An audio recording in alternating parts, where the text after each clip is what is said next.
pimpinan dalam suatu acara yang sangat penting di suatu destinasi yang luar biasa beberapa minggu lalu.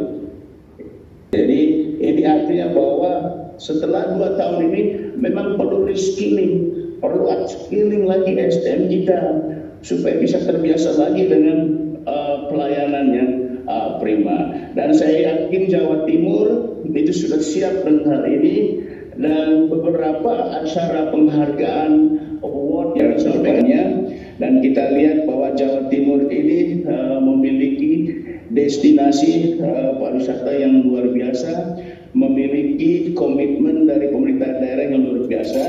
Namun demikian kita sadari bahwa pemerintah memiliki keterbatasan, siapapun memiliki keterbatasan. Oleh karena itu kita tinggalkan semangat kompetisi, kita masuk dalam semangat kolaborasi dan mulai beradaptasi dan inovasi di dunia yang serba tidak menentu sekarang, yang serba volatile, uncertainty, ambiguity. Nah, di sini perlu kolaborasi sehingga kita betul-betul bisa menyatukan resources yang kita miliki untuk mencapai yang jauh lebih maksimal lagi.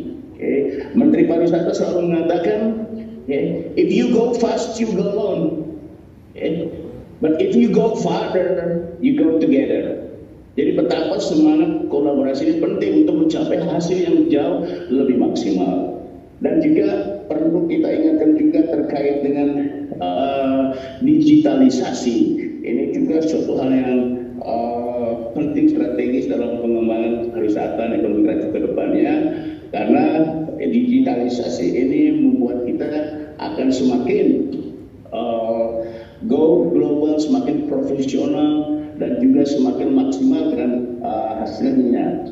Bahkan orang mengatakan if you are not online, you are not on business. Oleh karena itu mari teman-teman industri yang berada di Jawa Timur, kita sama-sama untuk masuk onboarding dan juga masuk ke era digitalisasi sehingga nanti hasil-hasil yang kita capai itu betul-betul bisa maksimal. Akhir kata kami menyampaikan. Demikian tadi paparan dari Bapak Deputi yang menyinggung terkait dengan kualitas SDM kita akibat pandemi 2 tahun ini sempat terdegradasi seperti itu ya. Jadi kita kembali harus ingatkan dan kuatkan terus terkait dengan self leadership sebagai insan pariwisata tentunya. Kita juga menyadari dan sangat memahami bahwa kualitas SDM ini sangat berperan sekali dalam pembangunan kepariwisataan selain bidang destinasi, industri, dan pemasaran. Selanjutnya tidak kalah menariknya juga dan penting sekali ya bagaimana pentahelix yang sudah tercipta dan terlaksana dengan baik ini dikuatkan lagi. Jadi berpikir tentang fokus kepada konten dan konteks daripada kerjasama stakeholder di dalam pentahelix sendiri. Jadi tidak lagi hanya sekedar wacana tetapi aktualisasi yang harus dikedepankan. Kolaborasi seperti yang disampaikan oleh Pak Deputi sebagai semangat baru ya, kita tinggalkan kompetisi ya, harus diisi dengan jiwa corporation, kemudian bagaimana kita berkontribusi di dalam productivity dan juga pembangunan sumber daya manusia. Dan ketika kita berbicara kolaborasi ini juga kita harus bisa menunjukkan sikap bagaimana antar pihak dalam stakeholder membangun SDM ini memang fokus kepada tujuan bersama. Jadi ada hal-hal yang terbarukan yang dipikirkan, dikolaborasikan untuk menyongsong era baru kepariwisataan.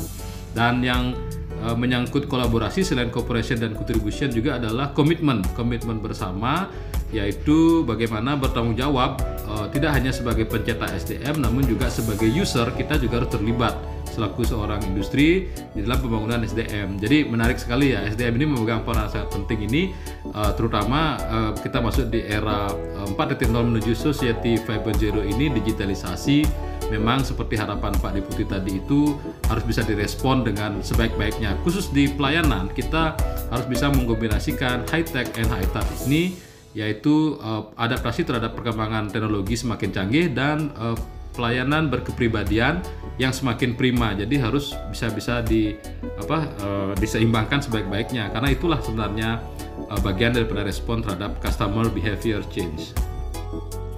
Oke, thank you semuanya. Demikian sedikit review saya terhadap pendapat Pak Deputi. Thank you.